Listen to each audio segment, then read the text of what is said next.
الحمدللہ اللہ کے کرم اور رسول اللہ صلی اللہ علیہ وآلہ وسلم کی رحمت سے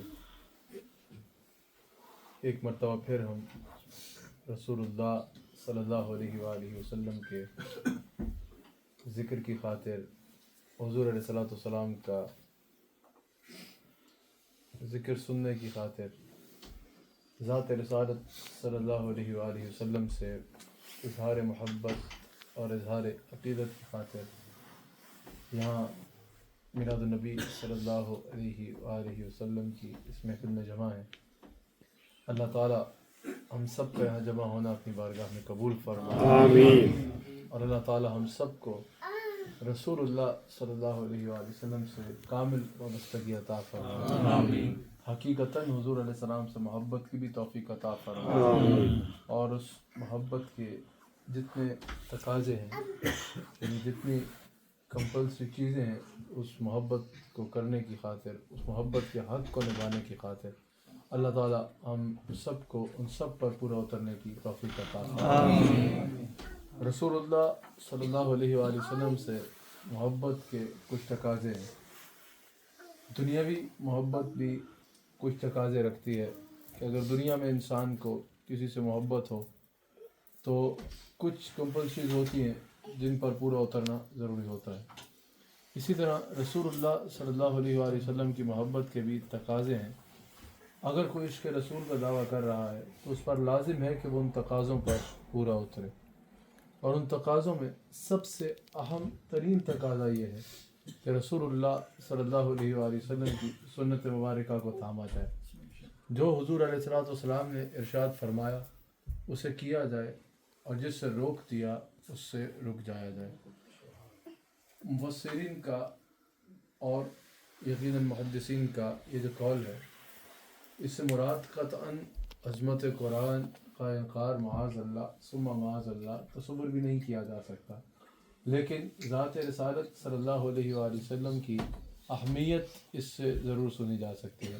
اس طرح کے اقوال صحابہ کے بھی موجود ہیں، جس طرح صحابہ نے کہا کہ رسول اللہ صلی اللہ علیہ وآلہ وسلم کا چہرہ انور اتنا خوبصورت، حضور علیہ الصلوۃ والسلام اتنے سونے، حضور علیہ الصلوۃ والسلام کی شخصیت اتنی پرکشش شخصیت، حضور علیہ الصلوۃ والسلام کا قد مبارک، حضور علیہ الصلوۃ والسلام کا چہرہ مبارک، حضور علیہ الصلوۃ والسلام کی زلفیں، پھر اس چہرے پر جس خوبصورت انداز میں حضور علیہ الصلوۃ والسلام کی داڑھی، پھر سر پہ جیسا امامہ جچا کرتا، پھر حضور علیہ الصلوۃ والسلام کی پرسنالٹی سر سے لے کر پیر تک اتنی پرکشش اور اتنی خوبصورت پرسنالٹی تھی۔ صحابہ کہتے ہیں کہ اگر حضور علیہ الصلوۃ والسلام ایک معجزہ بھی نہ دکھاتے اور قرآن کی ایک آیت بھی نازل نہ ہوتی تو فقط رسول اللہ کے چہرے کا حسن حضور کی صداقت حضور علیہ الصلوۃ والسلام کو اپنا آپ سچا ثابت کرنے کے لیے کوئی معجزہ دکھانے کی ضرورت نہیں تھی۔ جیسے ترمذی میں موجود ہے نا کہ عبداللہ بن سلام کہتے ہیں میں حضور سے ڈیبیٹ کرنے کے لیے آیا تھا، مناظرہ کرنے کے لیے آیا تھا، لیکن جیسے حضور کی بارگاہ میں پہنچا، حضور کا چہرہ دیکھا، چہرہ دیکھتے ہی میرے دل نے گواہی دی یہ چہرہ جھوٹے کا چہرہ ہے۔ جیسے محدثین نے یہ فرمایا، اسی طرح مفسرین کہتے ہیں کہ اگر قرآن کی ایک آیت بھی نازل نہ ہوتی، صرف اتنا نازل ہو جاتا کہ جو یہ آیت نازل ہو جاتی کہ جو رسول اللہ علیہ الصلوۃ والسلام تمہیں دے وہ لے لو، اور جس سے رسول اللہ صلی اللہ علیہ وآلہ وسلم تمہیں روک دیں اس سے رک جاؤ۔ مفسرین کہتے ہیں اگر اتنی آیت بھی نازل ہو جاتی تو یہ دین مکمل تھا، پھر بھی تب بھی یہ دین مکمل تھا کہ رسول اللہ علیہ الصلوۃ والسلام جو تمہیں دے رہے ہیں وہ لو، اور جس سے رسول اللہ صلی اللہ علیہ وآلہ وسلم روک رہے ہیں اس سے رک جاؤ۔ کہا کیونکہ پورے قرآن کا اگر مطالعہ کیا جائے تو جا بجا یہی کہا جا رہا ہے کہ رسول اللہ صلی اللہ علیہ وآلہ وسلم کے نقش قدم پہ چلو، مجھ تک پہنچنا چاہتے ہو، میری اطاعت کرنا چاہتے ہو تو میں یطیع الرسول فقد اطاع اللہ، اگر مجھ سے محبت کرنا چاہتے ہو تو قل ان کنتم تحبون اللہ فاتبعونی یحببکم اللہ، اگر ایمان والے ہونا چاہتے ہو تو فلا وربک لا یؤمنون حتی یحکموک فیما شجر بینہم۔ کہا اگر پورے قرآن کو دیکھا جائے تو جا بجا قرآن کریم ہمیں پتہ جس ذات کا بتا رہا ہے وہ ذات رسول اللہ صلی اللہ علیہ وسلم کی ذات ہے، تو اگر قرآن کی صرف یہ آیت بھی نازل ہوتی کہ جو حضور تمہیں دیں وہ لے لو، میرے حبیب تمہیں دیں وہ لے لو، اور جس سے میرے حبیب تمہیں روکے اس سے رک جاؤ، جو قرآن کی آیت ہے، اگر صرف یہ بھی ہوتی تو دین بالکل مکمل تھا۔ یعنی ساری کہانی یہ ہے کہ انسان رسول اللہ صلی اللہ علیہ وسلم کے بتائے ہوئے رستے پر چلے۔ آج انسان دین اسلام سے وابستہ ہوتا ہے، اپنے آپ کو مسلمان کہتا ہے اور گلہ تو کرتا ہے، گلہ تو کر لیتا ہے کہ ہم نے جو ہے وہ اپنا حق نبھایا، مسلمان ہوئے، دین اسلام سے وابستہ ہوئے، لیکن ہم پہ اس طرح کی رحمت نہیں ہے، ہم پہ اس طرح کا فضل نہیں ہے، ہم ہماری زندگیوں میں اس طرح کی نصرت نہیں ہے۔ اپنے آپ کو کریڈٹ دینے کے لیے تو انسان بہت سے دے دیتا ہے۔ علامہ اقبال نے شکوہ اور جواب شکوہ لکھا نا، تو اس میں شکوہ میں جو انسان کے ذہن میں شیطان خیال ڈالتا ہے نا، جتنے وسوسے انسان کے ذہن میں شیطان ڈالتا ہے، جتنی احساس برتری انسان کے ذہن میں شیطان ڈالتا ہے، اس کا ذکر کرتے گئے علامہ اقبال شکوے میں کہ شیطان یوں یوں وسوسے انسان کے ذہن میں ڈالتا ہے۔ میں شکوے کو یوں سمجھاؤں کہ یوں یوں وسوسے انسان کے ذہن میں شیطان ڈالتا ہے، اور ان وسوسوں کا ذکر علامہ اقبال کر رہے ہیں شکوہ میں۔ اور پھر جواب شکوہ میں پھر وہاں سے جو جواب قرآن و حدیث سے مل رہے ہیں اور جو اس کو اخذ کر رہے ہیں اس کو دے رہے ہیں۔ وہ کہا نا کہ تیرے کعبے کو جبینوں سے بسایا ہم نے، تیرے قرآن کو سینوں سے لگایا ہم نے، تیرے دین کی ہم نے یوں خدمت کی، تیرے قرآن کو سینوں سے لگایا ہم نے، تیرے کعبے کو جبینوں سے بسایا ہم نے، پھر بھی ہم سے یہ گلہ ہے کہ وفادار نہیں۔ اور آگے انہوں نے کہا اب انہوں نے پھر جواب کا ذکر کیا کیا، جواب کا ذکر کیا، اس میں اصل بات پتہ چل رہی ہے، جو انسان کے ذہن میں وسوسہ آتا ہے اس کا جواب۔ کہا کہ میرے کعبے کو جبینوں سے بسایا کس نے، میرے قرآن کو سینوں سے لگایا کس نے، وہ صفائے دیر سے باطل کو مٹایا کس نے، تھے تو آبا وہ تمہارے ہی مگر تم کیا ہو، وہ تمہارے آبا ضرور تھے لیکن تم اپنا کردار دیکھو، تم کیا ہو، ہاتھ پہ ہاتھ دھرے منتظر فردہ ہو، بس تم ہاتھ پہ ہاتھ دھرے یہ سوچ رہے ہو کہ میں نے کل کہاں جانا ہے، پرسوں میں نے کیا کھانا ہے، اور پھر میں نے اپنی زندگی کے یہ دہاڑیاں کیسے گزارنی ہیں۔ کہا ایسے نہیں، یہ مسلمان کی شان نہیں ہے۔ مسلمان کی شان یہ ہے کہ وہ اپنا آپ کا کمپلیٹ سبمیشن دیتا ہے اللہ اور اس کے رسول صلی اللہ علیہ وآلہ وسلم کو۔ تو سب سے زیادہ ضروری ہے کہ انسان اپنے کردار کو دیکھے۔ یہ گلہ کر دینا بہت آسان ہے، وہ میرا مزاج نہیں اس طرح کے اشعار پہ زیادہ توجہ بیان کرنا، وہ زیادہ آپ کو پتہ ہے میں جن شخصیت کے اشعار پہ زیادہ توجہ ہوتی ہے، لیکن علامہ اقبال نے کہا نا وہ رحمتیں ہیں تیری اغیار کے کاشانوں پر اور برق کرتی ہے بیچارے مسلمانوں پر۔ اس طرح کے ذہن میں انسان کے جو وسوسے شیطان ڈالتا ہے، اس طرح کے وسوسوں کا ہی انسان شکار رہتا ہے اور اس طرح کی باتیں کرتا ہے۔ لیکن سب سے پہلے انسان کے ضروری یہ ہے کہ وہ یہ دیکھے کہ کیا میں نے رسول اللہ صلی اللہ علیہ وسلم کی سنت مبارکہ کو اپنایا۔ مسلمان ہونا صرف کلمہ پڑھ دینا اور ایک رسم ادا کر دینے کا نام نہیں ہے۔ رسول اللہ علیہ السلام سے وابستہ ہو جانا خالی کلمہ پڑھ کے چند رسوم کو، ہم نے صرف چند اعمال کا نام اسلام رکھ دیا ہے کہ بس نماز پڑھ لی، وضو کی طرح کر لیا، اس طرح نماز پڑھ لی، روزہ رکھ لیا، زکوٰۃ دے دی، چند اعمال کو ہم نے کھینچا ہے کہ چند اعمال ہم نے دیوار پہ لکھ دیا ہے، نماز روزہ یہ سب ضروری ہے، اس کے بغیر انسان کامل ایمان والا نہیں ہو سکتا۔ لیکن ہم نے چند اعمال کا نام جو ہے وہ اسلام رکھ کے رسم کے طور پہ بس پورا کر رہے ہیں، لیکن زندگیوں میں اسلام کو وہ نہیں آ رہا۔ نماز پڑھ رہے ہیں لیکن نماز سے جو انسان کی زندگی میں حاصل آنا چاہ رہا ہے، کیا اس حاصل کو ہم حصول کی کوشش کر رہے ہیں؟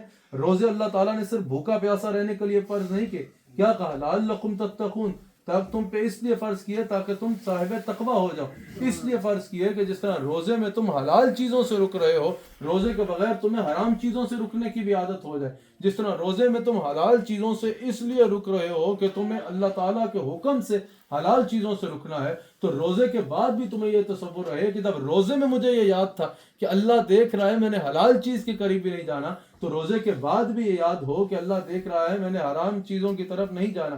صرف چند اعمال کا نام اسلام نہیں ہے، بلکہ اسلام تو ہماری پوری زندگی میں داخل ہونا چاہیے۔ کاروبار کیسے کرنا ہے، کیا یہ ہم اسلام سے سیکھتے ہیں؟ نہیں، اس میں ہم نے اپنی مرضی چلانی ہے۔ گھر میں کیسے رہنا ہے، کیا یہ اسلام سے سیکھنا ہے؟ نہیں، اس میں ہم نے اپنی مرضی چلانی ہے۔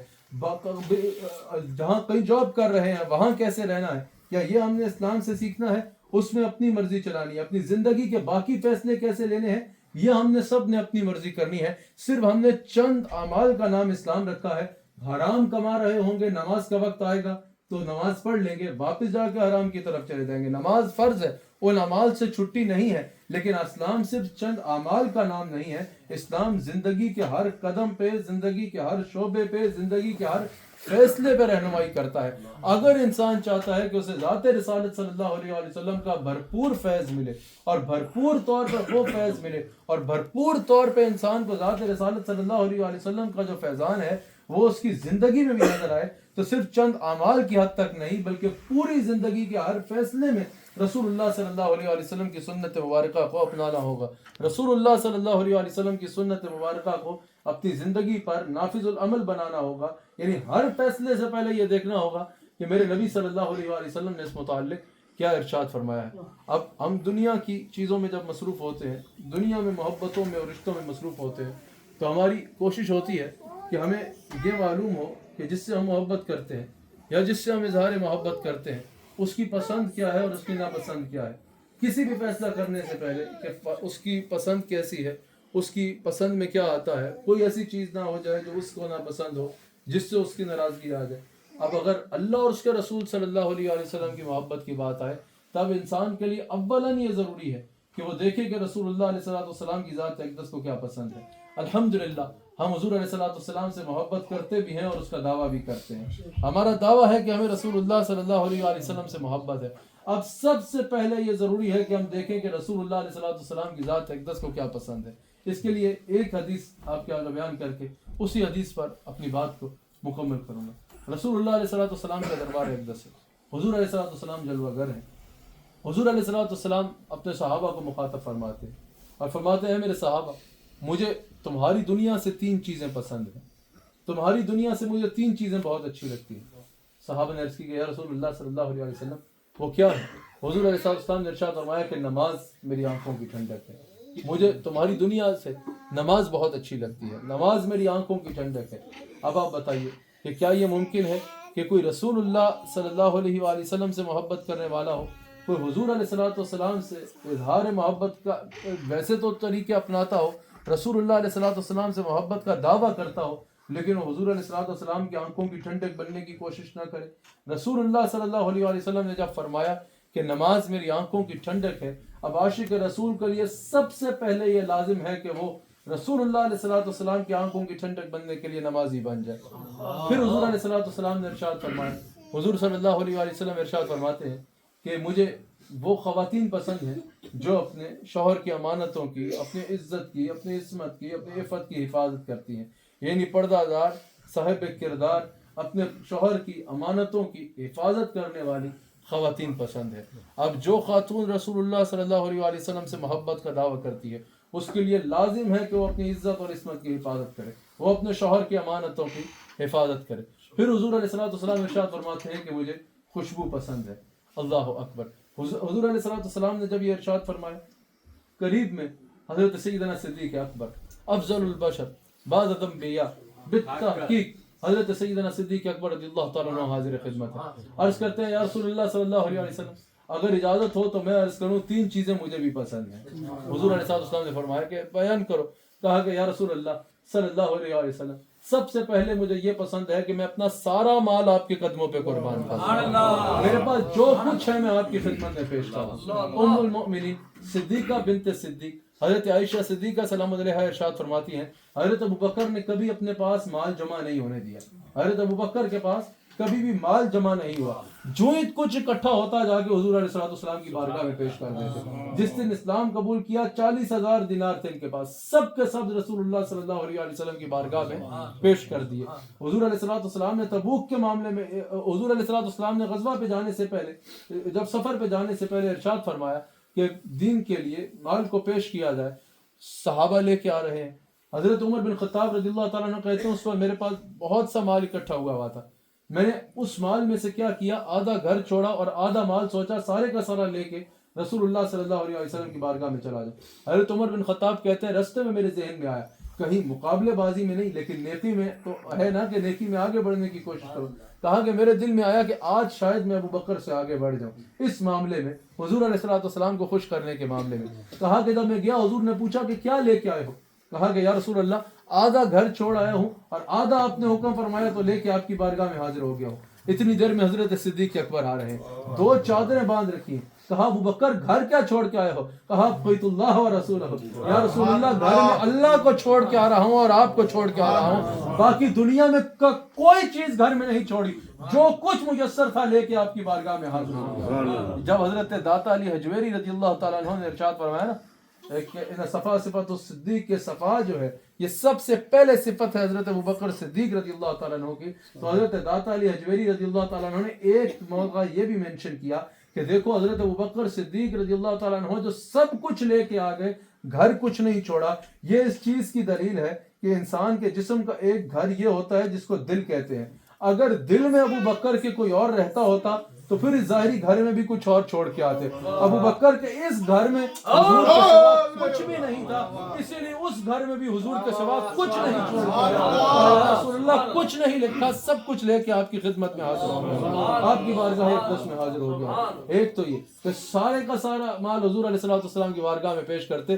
یہی وجہ ہے کہ حضور علیہ السلام نے خود ارشاد فرمایا کہ دین اسلام پر جتنا گویا کہ دین اسلام پر جتنے بھی لوگوں کے احسان تھے حضور علیہ السلام فرما رہے ہیں کہ میں ان کو لوٹا چکا ہوں، یعنی میرے دین پر، میری امت پر جتنے لوگوں نے احسان کیے میں سب کے احسان کو لوٹا چکا ہوں، لیکن جو دین اسلام پر، جو اس امت پر ابو بکر کا احسان ہے اس کا بدلہ اللہ عطا فرمائے گا۔ کہا یا رسول اللہ ایک تو یہ ہے کہ سارے کا سارا مال آپ کے قدموں پہ قربان کر دوں، اس کے بعد یہ خواہش ہے یا رسول اللہ صلی اللہ علیہ وسلم کہ سارا وقت آپ کے قدموں میں بیٹھا رہوں۔ اور ایک اور روایت کے مطابق عرض کی کہ یا رسول اللہ صلی اللہ علیہ وسلم ام المؤمنین کے لیے عرض کی کہ میری بیٹی حضرت سیدہ عائشہ سلام اللہ علیہا صدیقہ بنت صدیق کے بارے میں کہا کہ وہ آپ کی زوجہ بنے، آپ کے اکمیا۔ تیسری چیز اپنے لیے مانگی، کہا یا رسول اللہ مال آپ کے قدموں پہ قربان، سب کچھ آپ کے اوپر قربان، ایک چیز میرے لیے چاہیے اور وہ یہ ہے نظر الی وجہ کا یا رسول اللہ صلی اللہ علیہ وآلہ وسلم، اپنے لیے یہ چاہیے کہ میرے پاس اگر رہ جائے تو یہ رہ جائے کہ آپ کا چہرہ ہو اور میری آنکھ ہو اور میں آپ کو تکتا چلا جاؤں۔ پھر حضرت سیدنا عمر بن خطاب رضی اللہ تعالیٰ عنہ حضور کی بارگاہ میں حاضر ہیں، عرض کرتے ہیں یا رسول اللہ صلی اللہ علیہ وسلم اگر مجھے اجازت ہو تو میں بھی عرض کروں، تین چیزوں سے مجھے بھی بڑا پیار ہے، تین چیزیں مجھے بھی پسند ہیں۔ حضور نے فرمایا عمر بیان کرو۔ کہا یا رسول اللہ سچی بات کرنا پسند ہے، کسی کو اچھی لگے یا بری لگے اس کی کوئی پرواہ نہیں۔ دوسرا حضرت عمر بن خطاب کہتے ہیں یا رسول اللہ صلی اللہ علیہ وسلم نیکی کا حکم دینا اچھا لگتا ہے، اور دوسرا اور تیسرا کہا کہ برائی سے روکنا اچھا لگتا ہے۔ پہلا کہ سچی بات کروں، کسی کو اچھی لگتی ہے یا بری لگتی ہے اس سے کوئی غرض نہیں، دوسرا یہ کہ نیکی کا حکم دوں اور برائی سے روکوں، اور تیسرا یہ کہ برائی سے گناہوں سے لوگوں کو روکا کروں، دوسرا کہ نیکی کا حکم دوں، تیسرا برائی سے روکوں۔ حضرت سیدنا عثمان غنی بھی پاس بیٹھے، عرض کرتے ہیں یا رسول اللہ تین چیزیں مجھے بھی پسند ہیں، اگر اجازت دیں تو میں عرض کروں۔ حضور نے فرمایا بیان کرو۔ کہا یا رسول اللہ صلی اللہ علیہ وسلم یہ تو تین چیزیں ہیں، یہ ہمارے لیے نصیحت ہے، یہ ہمارے لیے ایک ایک چیز میں رہنمائی کا پورا عنوان ہے۔ حضرت سیدنا عثمان کہتے ہیں یا رسول اللہ صلی اللہ علیہ وسلم یہ تین چیزیں صرف سن کے سبحان اللہ کہنے کے لیے نہیں، بلکہ یہ تین چیزیں اپنی زندگیوں میں بسانے کے لیے ہے کہ ان شخصیات کی جو پسند ہے وہ یقیناً اللہ اور اس کے رسول کی پسند ہوگی، اور جن سے ہم محبت کا اظہار کرتے ہیں ان کی پسند پھر ہماری زندگی کا حصہ بھی ہونا چاہیے۔ حضرت عثمان نے عرض کی کہ یا رسول اللہ تین چیزوں سے مجھے بھی پیار ہے۔ حضور نے فرمایا بیان کرو۔ کہا یا رسول اللہ سلام میں پہل کرنا مجھے پسند ہے، سلام کرنے میں پہل کرنا۔ صحابہ کہتے ہیں کہ حضور علیہ السلام سلام کرنے میں پہل فرمایا کرتے تھے، سب کی کوشش ہوتی ہے کہ کسی طرح حضور کی بارگاہ میں پہلے سلام عرض کر دیں، لیکن حضور صلی اللہ علیہ وسلم سلام میں پہل فرمایا کرتے۔ صوفیاء سے کوئی کسی نے پوچھا کہ تکبر کو ختم کرنے کا کوئی طریقہ بتائے، اگر تکبر ہو، دل میں انا ہو، تکبر ہو، احساس برتری ہو اور انسان خود اس کا ایک علاج کرنا چاہتا ہو تو اس کا علاج کیسے کرے؟ کہا سلام میں پہل شروع کر دو، جو تمہیں سلام نہیں کر رہا اس کو بھی سلام کرو، تمہارا ملازم یا تمہارا نوکر یا کوئی غریب سے غریب انسان بھی تمہارے سامنے آئے، تمہارے بچے تمہارے سامنے آئے تو تم ان کو سلام کرنے میں پہل کرو، اور اگر کوئی جواب نہیں دے رہا، اصل تو آپ پھر علاج اب شروع ہوگا نا، کوئی جواب نہیں بھی دے رہا پھر بھی اگلی بار اس کو سلام کرنے میں پہل کرو، ہمیشہ سلام کرنے میں پہل کرو، تمہارا تکبر ختم ہو جائے گا۔ یہ تکبر کرنے کا بہترین طریقہ بتایا کہ تمہارے سامنے تمہارا ملازم آ رہا ہے تم اس کو السلام علیکم کہہ رہے ہو، تمہارا بیٹا آ رہا ہے تم السلام علیکم کہہ رہے ہو، جس کے لیے بھی شیطان تمہارے دل میں ڈال رہا ہے کہ تم اس سے بڑے ہو اور یہ تم سے چھوٹا ہے، تم اس کو سلام کرنے میں پہل کرو، دل میں تکبر خود بخود کم ہوگا اور اللہ تعالیٰ اس میں مدد فرمائے گا۔ حضرت عثمان غنی رضی اللہ تعالیٰ عنہ کہتے ہیں دوسرا یا رسول اللہ صلی اللہ علیہ وسلم مجھے مسکینوں کو غریبوں کو کھانا کھلانا اچھا لگتا ہے. اور پھر کہا یا رسول اللہ صلی اللہ علیہ وسلم جب ساری دنیا سو جائے, دنیا کے سونے کا وقت ہو, اس وقت بستر سے اٹھ کے اللہ کو سجدے کرنا بڑا اچھا لگتا ہے. جب لوگوں کے سونے کا وقت ہو, رات کے اس وقت میں بستر کو چھوڑ کے اللہ کے برگزیدہ بندوں کی طرح اللہ کے حضور سجدہ ریز ہو کے اس کو پکارنا اور اس کی بارگاہ میں بکا کرنا اچھا لگتا ہے. حضرت مولا قاہرہ زوج بتول شیر خدا حضرت علی رضی اللہ تعالیٰ عنہ اٹھے, کہا یا رسول اللہ صلی اللہ علیہ وسلم تین چیزیں مجھے بھی بڑی پسند ہیں. حضور نے فرمایا علی بیان کرو. کہا یا رسول اللہ مہمان کو عزت دینا مجھے اچھا لگتا ہے, جو مہمان میرے پاس آ جائے اس کو عزت دینا مجھے اچھا لگتا ہے. وہ اس خاندان کی یہ پرانی ریت ہے. وہ حضرت زین العابدین جلوہ گر ہیں, ایک شخص آتا ہے, آپ فرماتے ہیں کہ اس کو آگے بلاؤ, اس کی بہترین مہمان نوازی فرماتے ہیں, اس کو کھانا کھلاتے ہیں, اس کو جاتے ہوئے بہترین تحائف دیتے ہیں, بڑی عزت سے رخصت کرتے ہیں. وہ ان لوگوں میں سے تھا جو اہل بیت کی مخالف سمت سے آئے تھے. کہا کہ آپ نے مجھے نہیں پہچانا. کہا اگر نہ پہچانتا تو آگے کیوں بلاتا, نہ پہچانتا تو اس طرح تمہیں اتنی عزت کیسے دیتا, جب پہچانتا ہی نہیں, اتنے لوگوں میں سے آگے بلایا تو پہچانا تو بلایا نا. کہا حضرت پھر لگتا ہے غلط پہچانے, ایسا پتا ہے توڑے خاندان دے نال کی کیتا سی, ہم تو دوسری طرف سے تھے, وہاں سے آئے تھے, کیا کچھ کیا ہم نے کر والا. حضرت زین العابدین نے کہا ہم نے سیکھا ہے, لیکن وہ تمہارا معاملہ تھا, یہ ہمارا معاملہ ہے. یہ ہمارا معاملہ ہے. وہ تم نے اپنا آپ دکھایا تھا اور یہ ہم اپنا آپ دکھا رہے ہیں. یہ ہم نے جو ہماری ریت ہے اس کو ادا کیا ہے. تو سب سے پہلے یہاں جملوں میں ذرا احتیاط جو ملحوظ ہونی چاہیے کہ کوئی غیر غلط فائدہ نہ اٹھائے. کہا وہ تمہارا معاملہ تھا اور یہ ہمارا معاملہ ہے. یہ وہ معاملہ ہے جو ہمارے ہاں کی ریت ہے. اللہ اکبر. حضرت سیدنا زین العابدین رضی اللہ, آپ بات سمجھے یا نہیں سمجھے, دشمن آ رہا ہے اور کہا مجھے پہچانا نہیں. کہا پہچانا, پھر یہ عزت یہ دی کیونکہ ہمارے خاندان کی ریت ہی کچھ ایسی ہے, ہمارے ہاں کی ریت ہی کچھ ایسی ہے. اللہ اکبر. حضرت علی فرمانے یا رسول اللہ مہمان کو عزت دینا اچھا لگتا ہے. پھر حضرت علی فرماتے ہیں یا رسول اللہ صلی اللہ علیہ وسلم مسکینوں کو کی مدد کرنا اچھا لگتا ہے. اگر کوئی بھی مسکین میرے سامنے آئے, مسکین آ جائے, تو اس مسکین کی جتنی مدد کر سکوں یہ اچھا لگتا ہے. اور یا رسول اللہ سخت گرمی کے دنوں میں روزہ رکھنا اچھا لگتا ہے. حضور علیہ الصلوۃ والسلام کی بارگاہ میں حضرت ابو ذر رضی اللہ تعالیٰ عنہ حاضر ہیں. وہ بھی کھڑے ہوتے ہیں, عرض کرتے ہیں یا رسول اللہ صلی اللہ علیہ وسلم مجھے جو تین چیزیں پسند ہیں ان میں سے ایک بھوک ہے, ایک بیماری ہے اور تیسرا موت ہے. حضور علیہ السلام نے ارشاد فرمایا کہ تمہیں بھوک, بیماری اور موت کیوں پسند ہے. عرض کی کہ یا رسول اللہ صلی اللہ علیہ وسلم بھوک اس لیے پسند ہے کہ اس کے ذریعے, بھوک اور بیماری اس لیے پسند ہے کہ اس کے ذریعے گناہ معاف ہوتے ہیں. بیماری کے ذریعے گناہ معاف ہوتے ہیں, اللہ تعالیٰ گناہوں کو معاف فرماتا چلا جاتا ہے. اور موت اس لیے پسند ہے کیونکہ وہ اپنے محبوب کے ساتھ ملاقات کا وقت ہوتا ہے, وہ اللہ کے ساتھ ملاقات کا وقت ہوتا ہے. اس لیے یا رسول اللہ بیماری اور موت پسند. اتنے میں بات ہی ہو رہی ہے کہ جبرائیل امین حضور کی بارگاہ میں آ گئے. دیکھو ذرا اتنا امپورٹنٹ بارگاہ کوئی ہوگی. حضور علیہ الصلوۃ والسلام نے تین چیزیں بیان کی, پھر کہاں سے تین چیزیں بیان ہو رہی ہیں. کبھی حضرت ابوبکر عرض کر رہے ہیں, کبھی حضرت عمر عرض کر رہے ہیں, کبھی حضرت عثمان, کبھی حضرت علی, اب جبرائیل آ رہے ہیں. وہ کہا نا بے لقائے یار ان کو چین آ جاتا اگر, بار بار آتے نہ یوں جبریل سدرہ چھوڑ کر. پہلے انبیاء کے پاس جو جبرائیل آئے زیادہ سے زیادہ ایک مرتبہ, دو دفعہ, 6 مرتبہ, 7 مرتبہ, 8 مرتبہ, 9 مرتبہ, زیادہ سے زیادہ جبرائیل کا آنا ہوا. پہلی بار جب رسول اللہ علیہ الصلوۃ والسلام کی عمر مبارک 40 برس تھی, تب جبرائیل امین کو سعادت حاصل ہوئی حضور کی بارگاہ میں پہلی بار حاضری دینے کی. اور اس کے بعد 23 سال کے مختصر عرصہ میں, 23 سال کے مختصر ترین عرصہ میں, 23 ایئرز میں صرف حضرت جبرائیل امین پہلوں کے پاس زیادہ سے زیادہ 9 مرتبہ. انبیاء علیہ السلام سب پہلوؤں کی بھی بہت بڑی شان ہے, لیکن وہ خلق سے اولیاء, اولیاء سے رسول, سب رسولوں سے اعلیٰ ہمارے. 23 سال کے مختصر عرصے میں جبرائیل امین 22,000 مرتبہ حضور صلی اللہ علیہ وسلم کی. اب سوال یہ ہے کہ اگر قرآن کی ہر آیت کے لیے الگ بھی آنا مانا جائے, اول تو کئی آیات جو ہے وہ 7 نازل ہوئی, 22 یا 24,000 مرتبہ جبرائیل امین کا آنا حضور علیہ السلام کی بارگاہ میں حاضر ثابت ہے. اگر ہر آیت کے لیے الگ بھی آنا مانا جائے, کئی آیات کیا کئی پوری سورت بھی 7 نازل ہوئی, لیکن اگر ہر آیت کے لیے بھی الگ مانا جائے اور ضعیف حدیث قدسی کو بھی ملا کے 7 کر کے ہر ایک کے لیے الگ مانا جائے, تو زیادہ سے زیادہ 8,000 مرتبہ ایسا ہوا ہوگا کہ جبرائیل آیات لے کے آئے یا حدیث قدسی لے کے آئے. یہ اوپر کا 16,000 مرتبہ جبرائیل کا آنا جانا کیا ہے؟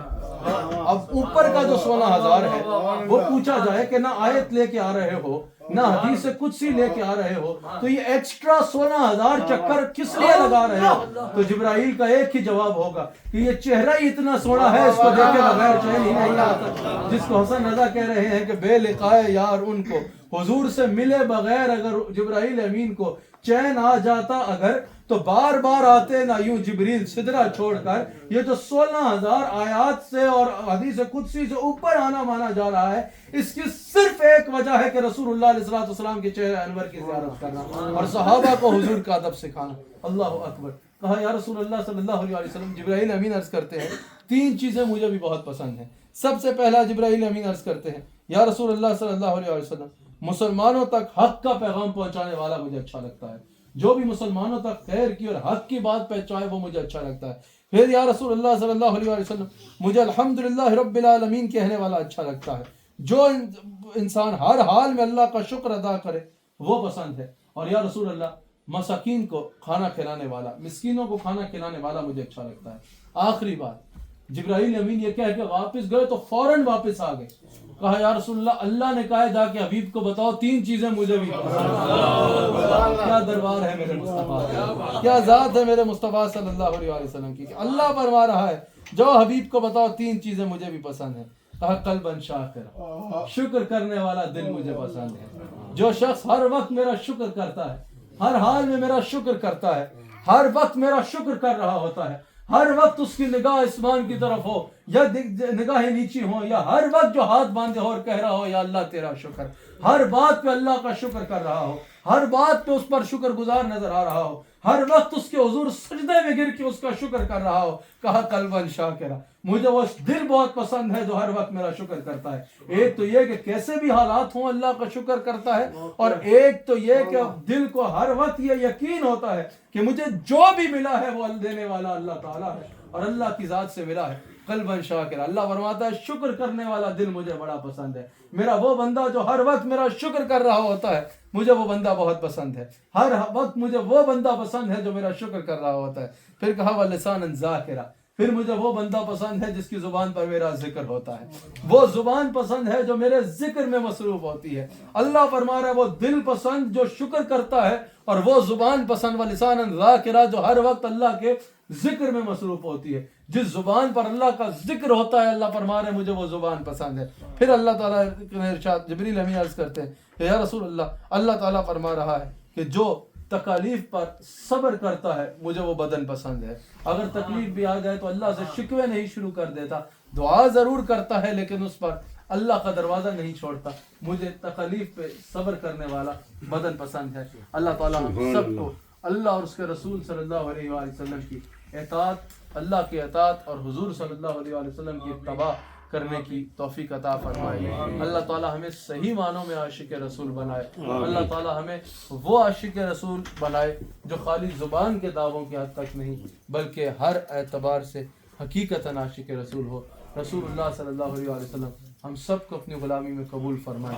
اللہ تعالیٰ ہم سب کو ہمیشہ دامن مصطفیٰ صلی اللہ علیہ وآلہ وسلم سے وابستہ رہنے کی توفیق عطا فرمائے۔ دنیا میں بھی حضور کے ذات اقدس کے ساتھ وابستہ رکھے، قبر میں بھی حضور علیہ السلام کی پہچان نصیب فرمائے، بقیع شریف مدفن کے لیے عطا فرمائے، اور قیامت کے دن بھی اللہ تعالیٰ ہم سب کو ذات رسالت صلی اللہ علیہ وآلہ وسلم کی شفاعت نصیب فرمائے، جنت میں بھی حضور علیہ السلام کا سایہ نصیب فرمائے۔ اللہ تعالیٰ ہم سب کو رسول اللہ صلی اللہ علیہ وآلہ وسلم کا نمک حلال اور وفادار رہنے کی توفیق عطا فرمائے۔ اللہ کا ذکر کریں۔ اللہ اللہ اللہ اللہ اللہ اللہ اللہ اللہ اللہ اللہ اللہ ہے، اللہ ہے، اللہ ہے، اللہ ہے، اللہ ہے، اللہ ہے، اللہ ہے، اللہ ہے، اللہ ہے، اللہ ہے، اللہ ہے، اللہ ہے، اللہ ہے، اللہ ہے، اللہ ہے، اللہ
تیرے حبیب صلی اللہ علیہ وآلہ وسلم کا وسیلہ پیش کر کے عرض کرتے ہیں کہ راجہ ریاض صاحب کے گھر پہ ہونے والی اس محفل ذکر کو اپنی بارگاہ میں قبول فرما. یا اللہ یا کریم یہاں جو تلاوت قرآن ہوئی، جو نعت شریف پڑھی گئی، یا اللہ یا کریم جتنا ذکر ہوا اس سب کو ہمارے آخرت کے لیے وسیلہ نجات بنا. یا اللہ یا کریم ہم سب کو تو اپنے پر کامل ایمان اور کامل یقین عطا فرما. یا اللہ یا کریم ہم سب کو تو اپنی محبت عطا فرما. اپنے حبیب صلی اللہ علیہ وآلہ وسلم کی محبت عطا فرما. اس کے تقاضوں پر پورا اترنے کی توفیق عطا فرما. یا اللہ تیری بارگاہ میں تیرے حبیب سیدنا و مولانا محمد الرسول اللہ صلی اللہ علیہ وآلہ وسلم کا وسیلہ پیش کر کے عرض کرتے ہیں، یا اللہ ہمیں ایمان پر استقامت عطا فرما. یا اللہ ہمیں اسلام پر استقامت عطا فرما. یا اللہ یا کریم ہمیں اہل سنہ و جماعت پر استقامت عطا فرما. یا اللہ یا کریم ہمیں توبۃ النصوحہ کی توفیق عطا فرما. یا اللہ یا کریم ہمیں تقوی عطا فرما. یا اللہ یا کریم ہمیں ایمان کا نور سے کما حق ہو ہمارے سینوں کو منور فرما. یا اللہ یا کریم تو ہمیں اپنی ذات پر یقین کامل رکھنے کی توفیق عطا. تیرے حبیب علیہ الصلوۃ والسلام کی ذات پر ایمان ہمیشہ مضبوط سے مضبوط رکھنے کی توفیق. یا اللہ یا کریم ہمیں شیطان کے وسوسوں سے محفوظ. یا اللہ یا کریم تیری بارگاہ میں تیرے حبیب کریم سیدنا محمد رسول اللہ صلی اللہ علیہ وآلہ وسلم کا وسیلہ پیش کر کے عرض کرتے ہیں، یا اللہ یا کریم ہم سب کو اپنے حفظ و امان میں رکھ.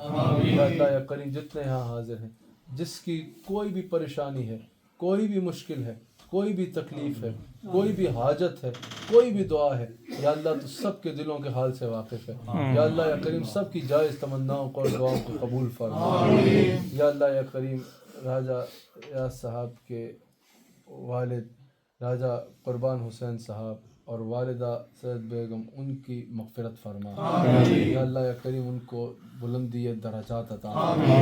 یا اللہ یا کریم ان کو جنت الفردوس میں اعلیٰ مقام عطا فرما. یا اللہ یا کریم ان کی قبر کو جنت کے باغوں میں سے باغ فرما. یا اللہ یا کریم حضور صلی اللہ علیہ وآلہ وسلم کا وسیلہ پیش کر کے عرض کرتے ہیں ہم سب پہ راضی ہو جائے. یا اللہ یا کریم رسول اللہ صلی اللہ علیہ وآلہ وسلم کا وسیلہ پیش کر کے عرض کرتے ہیں ہمارے شیخ کامل کو عمر دراز بالخیر، ان کے فیضان میں برکت عطا فرما. ہم سب کو ان سے مزید استفادہ کرنے کی توفیق عطا. ربنا آتنا فی الدنیا حسنہ وفی الآخرۃ حسنہ وقنا عذاب النار برحمتک.